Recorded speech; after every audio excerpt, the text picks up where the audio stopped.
প্রিয় শিক্ষার্থীরা আসসালামু আলাইকুম। এই ভিডিওতে আমি তোমাদের ফ্লো চার্ট শিখাবো এবং ফ্লো চার্ট দিয়ে কীভাবে বহু নির্বাচনী প্রশ্ন আসে সেটাও তোমরা শিখতে পারবা। আমি কয়েকটি বহু নির্বাচনী প্রশ্ন লিখছি।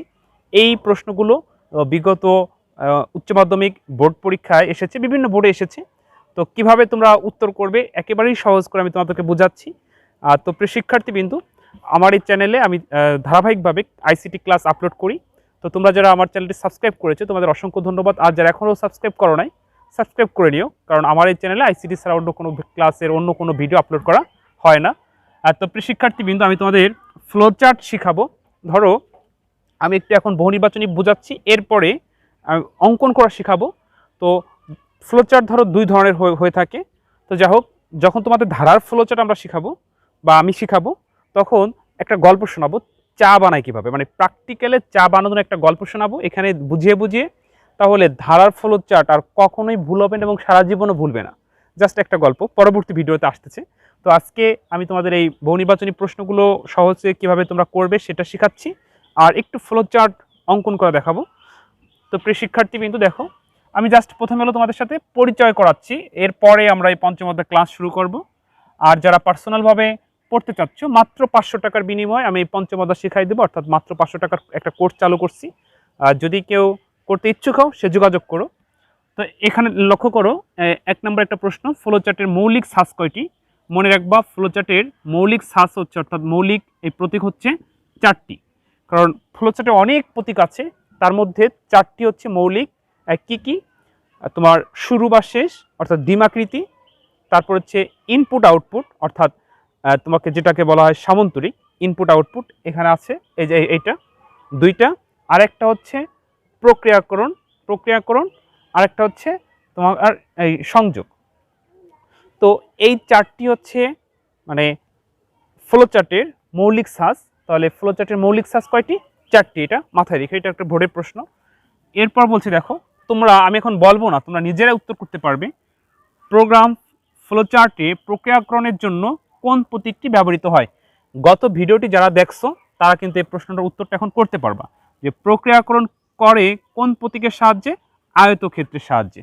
তাহলে এই প্রশ্নটাও একটা বোর্ডের প্রশ্ন, বোর্ডে আসছে, তোমাদের এরকম আসবে। তাহলে তাহলে আবার বলছি, প্রোগ্রাম ফ্লো চার্টে প্রক্রিয়াকরণের জন্য কোন প্রতীকটি ব্যবহৃত হয়? প্রক্রিয়াকরণ হচ্ছে আয়তক্ষেত্র। তো এখানে আয়তক্ষেত্র লিখে বোঝাচ্ছে, কখনো কখনো আয়তক্ষেত্রে না লিখে অঙ্কন করে দেবে। ধরো বৃত্তটা দেওয়া থাকবে, সামন্তরিক দেওয়া থাকবে, রম্বস দেওয়া থাকবে, আয়তক্ষেত্র সবগুলো তোমার অঙ্কন করে দেওয়া থাকবে, তোমাকে চিনে নিতে হবে। তাহলে এখানে আয়তক্ষেত্র বলছে, তো কখনো কখনো না লিখেও এইভাবে থাকতে পারে।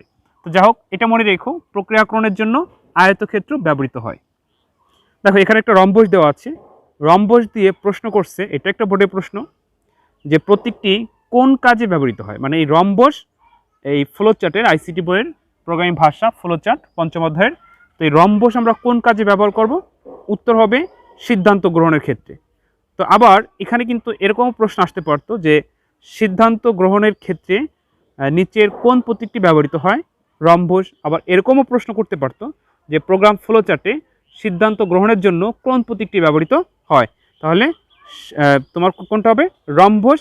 এই যে এরকম রম্বস লেখাও থাকতে পারে বা এরকম অঙ্কন করেও দেয়া থাকতে পারে। তো মনে রেখো যে আয়তক্ষেত্র হচ্ছে প্রক্রিয়াকরণের জন্য, আর সিদ্ধান্ত গ্রহণের জন্য হচ্ছে রম্বস।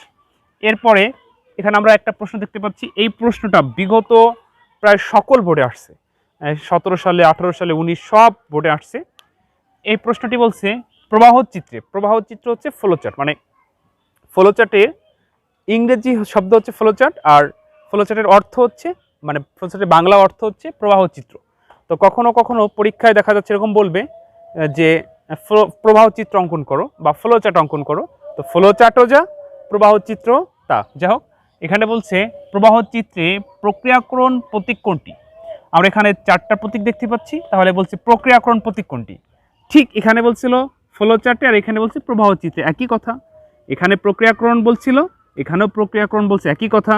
এখানে হচ্ছে লেখে বুঝাইছিল, আর এখানে অঙ্কন করে বুঝাইছে। তাহলে আয়তক্ষেত্র কোনটা? তোমরা অবশ্যই চেনো, কারণ তোমরা এখন উচ্চ মাধ্যমিক শিক্ষার্থী, অবশ্যই 100% তোমরা আয়তক্ষেত্র চেনো এবং চেনা উচিত। তা আয়তক্ষেত্র কোনটা? ক। আমরা দেখতে পাচ্ছি আয়তক্ষেত্র হচ্ছে ক, যার বিপরীত বাহুগুলো পরস্পর সমান থাকে। তাহলে আয়তক্ষেত্র মানে ব্যাখ্যা হচ্ছে কি বিপরীত বাহুগুলো পরস্পর সমান থাকে। আচ্ছা 5 নম্বর, এটাও একটা বোর্ডের প্রশ্ন, বলছে কোনটি ফ্লোচার্টের সংযোগ প্রতীক। এখানে 4টা প্রতীক দেওয়া আছে।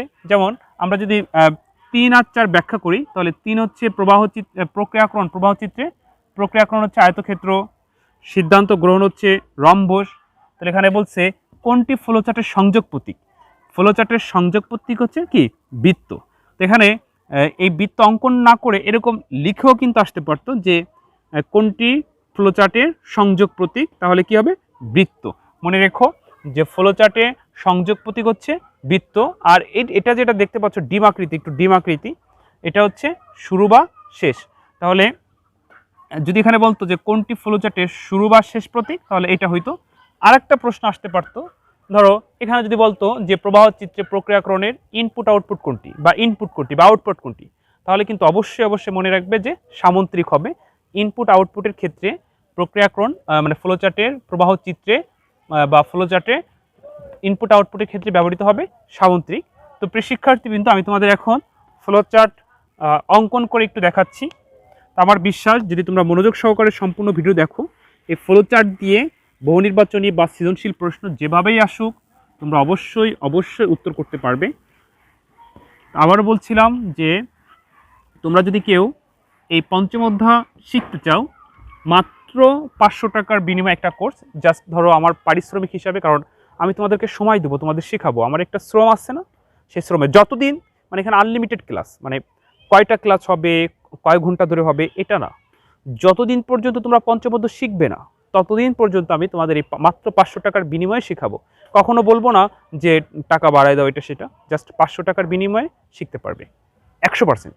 মানে পরীক্ষায় যেভাবেই পঞ্চম অধ্যায় থেকে প্রশ্ন আসুক না কেন তোমরা কিন্তু মানে উত্তর করতে পারবে গ্যারান্টি সহকারে। ওকে, যাই হোক প্রিয় শিক্ষার্থীবৃন্দ, আমি তোমাদের এখন ওই যে বলছিলাম একটা প্রশ্ন ছিল যে ফ্লোচার্টের মৌলিক প্রতীক হচ্ছে কটা, 4টা, ওই 4টা দিয়েই ঘুরে ফিরে প্রশ্ন আসে।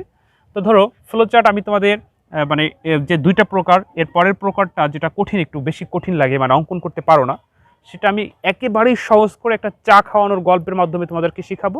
নর্মালি হচ্ছে ফ্লোচার্ট কীভাবে অঙ্কন করতে হয়।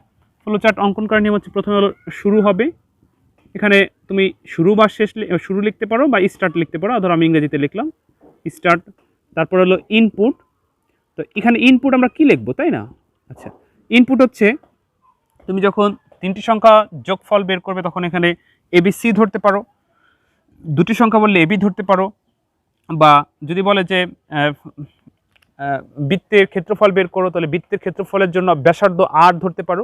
যখন যা বলবে, অর্থাৎ কোনো একটা কাজ করার জন্য কি প্রয়োজন সেটা আমরা প্রথমে ইনপুট করব। ইনপুট করার পরে সেই কাজটা করার জন্য আমাদের কি সূত্র প্রয়োজন, সেই সূত্রটা আমরা এই প্রক্রিয়াকরণ ঘরের ভিতরে লিখব।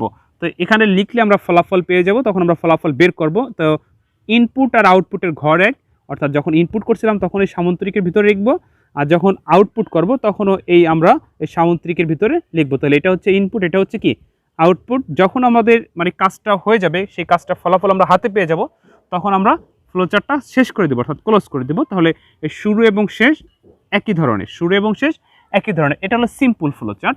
তো আমরা তোমাদেরকে ধারাবাহিকভাবে ফ্লোচার্ট শেখাবো। তো এরপরে যে ফ্লোচার্ট বেশি কঠিন, মানে মনে রাখা সমস্যা, মনে রাখতে পারো না, আবার বলছি পরবর্তী ক্লাসে আমি তোমাদের চা খাওয়ানোর একটা গল্প শোনাবো, মানে চা বা কীভাবে বানায় প্র্যাকটিক্যালে দেখাইলে ওই গল্পটা যদি মনোযোগ দিয়ে শোনো তাহলে ফ্লোচার্ট যেভাবে আসুক অবশ্যই পারবে। তো প্রিয় শিক্ষার্থীবৃন্দ, এছাড়াও যদি তোমাদের কোনো কিছু অজানা থাকে বা কোনো সমস্যা থাকে বা কোথাও কোনো কিছু বুঝতে সমস্যা হয় অবশ্যই কমেন্ট করে জানিও, আমি যথাসাধ্য চেষ্টা করব তোমাদেরকে সাহায্য করার জন্য। তো প্রিয় শিক্ষার্থীবৃন্দ, ভালো থেকো, অন্য কোনো দিন অন্য কোনো ভিডিওতে আবার দেখা হবে। আসসালামু আলাইকুম।